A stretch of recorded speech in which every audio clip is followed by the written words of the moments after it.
Bakasyonan lang. Hindi po ito mga bahay na tinitirahan, kundi po nga, ang ilalim nito ay rest house siya. Bangko? Yes ma'am, bangko, and then ma'am, inabandon ko ito ng 1889. And then ma'am, yan po ay dito nagtanan si Marikit at saka si Fernando Lopez.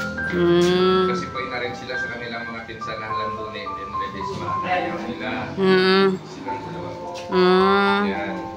Kaya nga po ma'am, abandon house po ito, o abandon ko na bahay ko, dito sila nagtanan. Sa edad po ma'am, hindi kayo magtanaw. 18. 13. 14, 16. Wow. Sino ang 16 ang babae? Lalaki. Ah, okay. Ay, tayaan natin yun. Si Renyo Lopez, sir, ay yan po ay matandang kapatid ni Fernando Lopez. Fernando siya.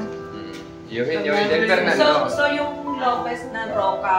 Cantada. Tatay nila po yun, ma'am. Yun pong may-ari ng Binpress Holding. Yun na ano na yun. Oo, yung Nakita ko pinuntahan nito, natin sa... Roca Encantada. Ito po ma'am si Don Benito, may-ari. Yun ang At saka may-ari. si